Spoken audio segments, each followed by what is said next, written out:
If I sneeze, it's probably allergies. Do not. Okay, just Good morning. because people get nuts. I'm Reverend Mary Ann Kelley, and I'm one of the ministers here at the Teaching of the Antichrist. Also the leader of the outreach ministry. Should anybody decide they'd like a class online, you can contact us at teachingoftheantichrist.org and look for the outreach ministry in the locations. We'll start our service today by saying, I have a reading from Ernest Holmes, and today he's saying, "Then shall the light break forth as the morning, and thine health shall spring forth speedily, and thy righteousness shall go before thee." And that's from Isaiah 58, verse 8. So spiritual mind healing has long passed the experimental stage. We know that we cannot tell where the body begins and the mind leaves off. And many of us believe that the actions, organs, and functions of the physical body really are activities of the infinite intelligence within us. To come to realize then that there is one body, which is the body of God, and which at the same time is our own body, is to accept the greater influx of the one life. So we thank you, Ernest Holmes. We're talking today about celebrating our earthly fathers. And my father was a kind of a quiet man, and he didn't really show his emotions very much. But he was born in November 3rd, 1925. And some of the things that were going on in his young life were the Great Depression. And that started in 1929, which is when he was about 4 years old. And it went on till 1933. In those early years, his parents were farmers, and he was actually born in the farmhouse that they lived in. And through the years, he and his siblings helped out on the farm. And somewhere along in those years, my grandfather contracted somehow, I don't know how, we don't know how these things happen, but he had rheumatoid arthritis. And so he was unable to work the farm, so it was left to my grandmother and the children, my dad and his siblings, to complete that. And so they had a pretty rough time, although more than others, because they could grow their own food. And they would get their protein by hunting and fishing. And they loved to do that. That was like a day off for them when they got to go hunting and fishing. So those are the things, those are how he grew up. And then as he grew older, he drove to a taxi cab in our local area. And that's when he began eating at a restaurant where my mother worked. And he would come in there for his lunch, and she would serve him, and they would chit-chat and all of that stuff. And one day he got a call, so he had to go pick up someone to take them somewhere. And my mother said to him, "But you haven't eaten your pie yet. It comes with a meal." He says, "But I have to go." And so my mom says, "Well, I'll tell you what, I'll put it aside and save it for you when you come back. So come back later and I'll have it for you." Well, she got into trouble for that because her boss said, "You're not supposed to save it. If they can't eat it at the time, too bad." She said, "But it was his. He paid for it." Anyway, she stood up for him. And he used to come and they started to date. And he used to come and pick her up on his bicycle and ride her to the movie on the handlebars. Oh, wow. And you remember? How cute. And he loves my mom. He loved her dearly. When he was before he started driving taxi, one of the things he did when he was still living at home was he got a paper route, and that's how he earned his money. So he has been working since he was about 5 or 6 years old. All of those years, he worked. I remember my father as being a worker. Yeah. Well, anyway, they were married. They were married in 1940 something.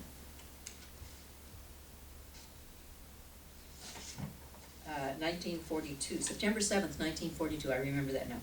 And I came along on July 14th, 1943, and if you count up on your fingers, that was 1 month after they were married, I was conceived, so it didn't take long. In January of 1944, my dad did join the Army. You know what was going on at that time. And he served at the Battle of the Bulge in the Ardennes, in the mountains there.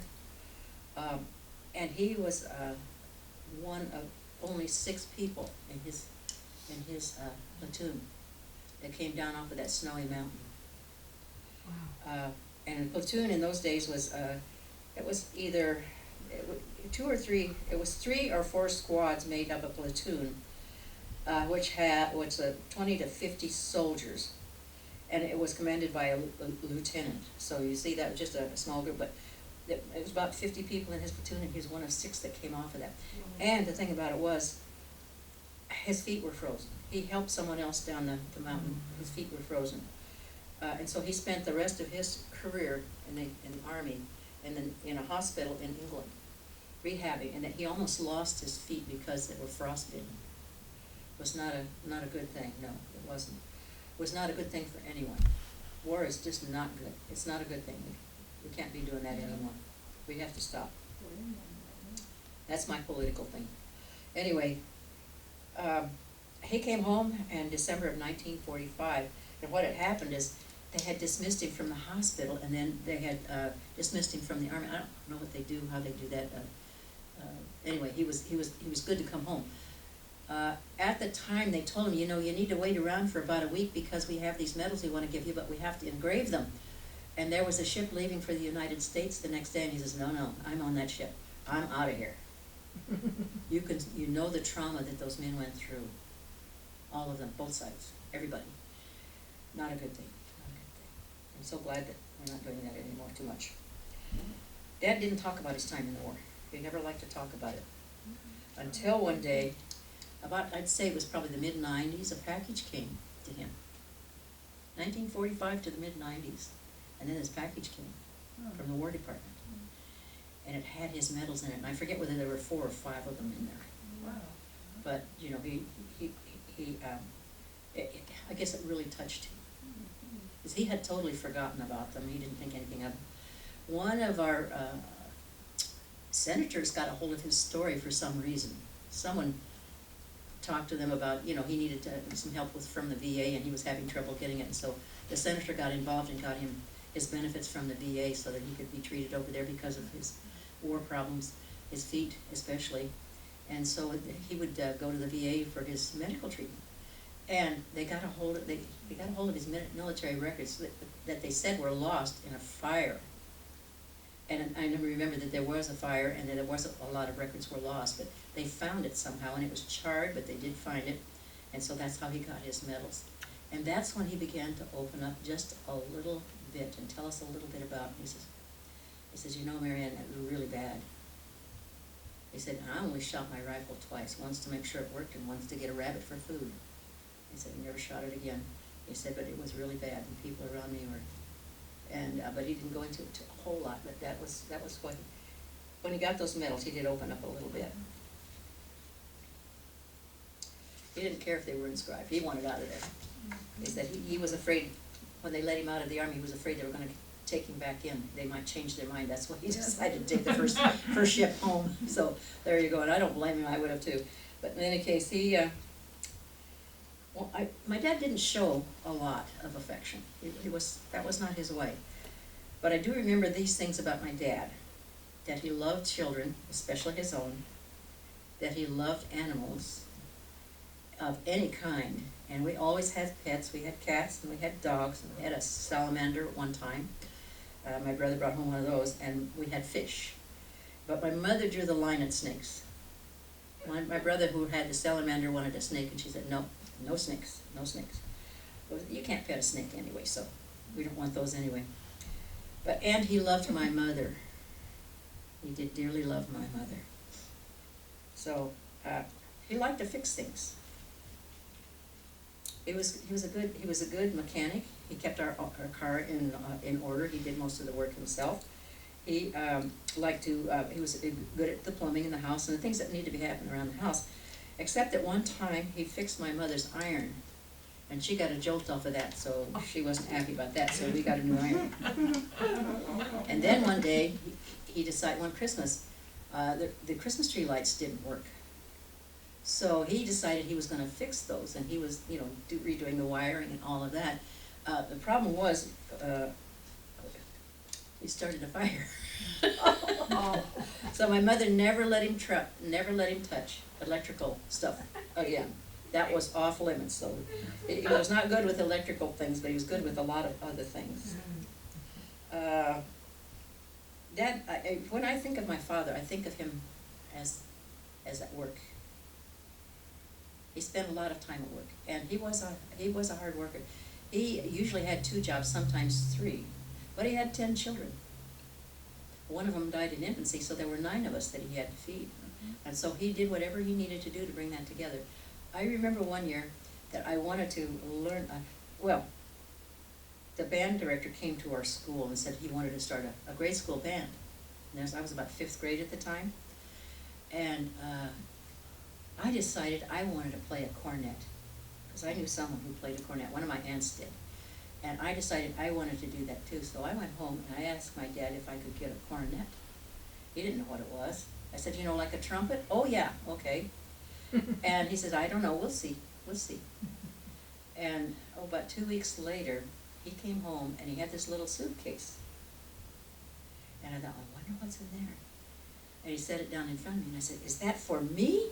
And he says, that's for you. And I opened it up, and in there was the most beautiful brass cornet.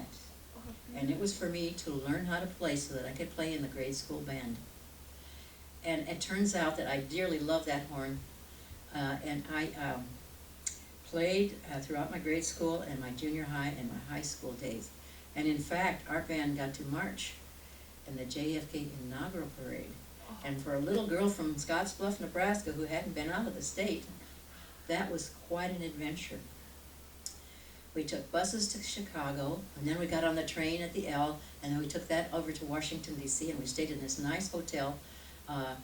And of course, there were 4 of us in a room. They had bunk beds in there, so that was kind of interesting. The boys were in one part of the hotel, and we were in the other part of the hotel, and our chaperones really kept an eye on us, let me tell you. But we had a lot of fun, and we saw lots of things, Smithsonian and all kinds of things while we were there.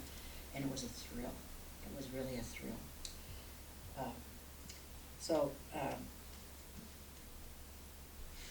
One year when I was 8 years old, I wanted a bicycle for Christmas. And I was talking to Mom and Dad about it, and my mother said, well, you have to pray for it. And then you have to make sure you keep your room clean and neat.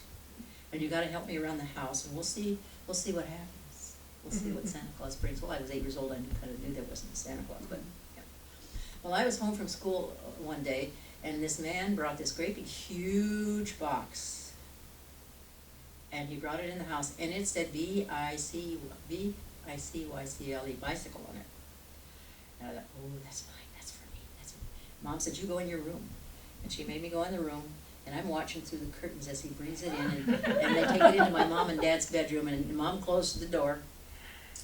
And little Mary Ann decided she needed to see what was in there. So I waited until my mother was doing something else, and I tippy-toed in there. And I looked at that box, and it was flat. I looked at that, and I thought, where are the pedals and where are the handlebars? And I decided I'm going to get up. I got up on the box, and I was playing like I was on a bicycle. I don't know where the handles are, but they're supposed to be right about here. And my mother came in.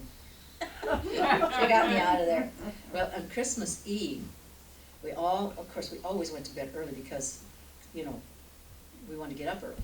So, I heard something going on in the living room, and I sneaked up, and I peeked out the door, and there was my dad, and all these parts were all over the living room.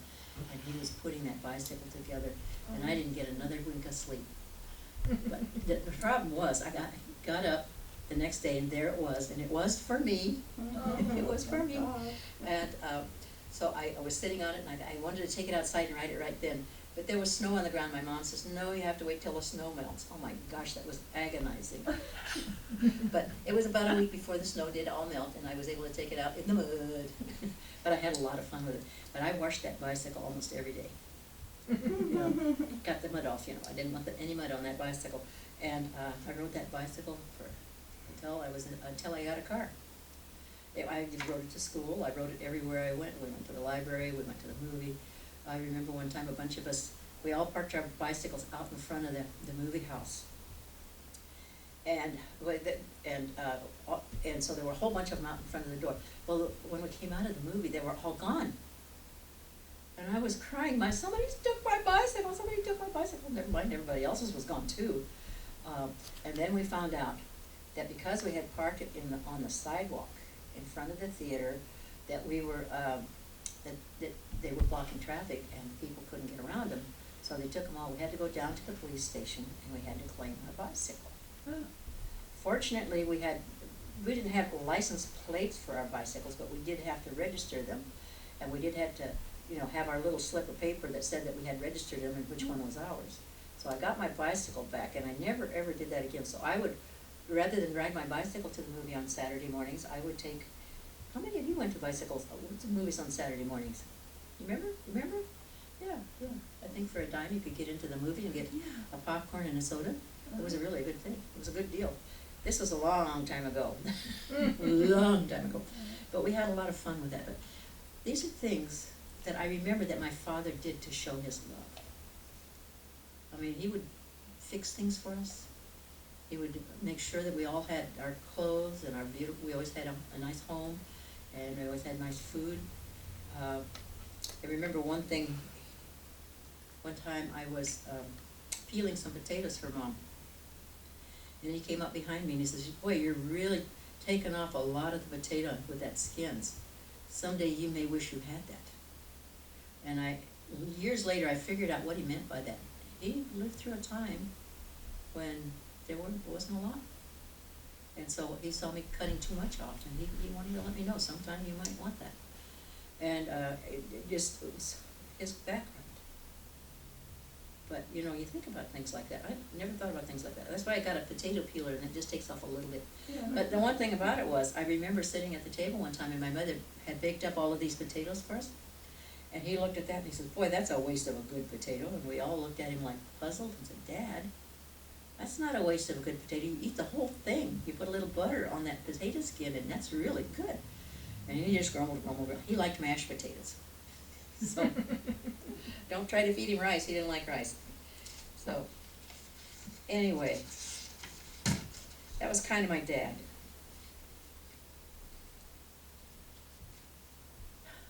And I have fond memories of things like that. He,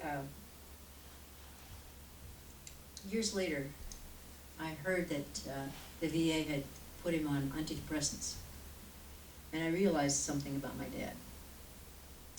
All those years ago, during that war, all of those men, both sides, had PTSD.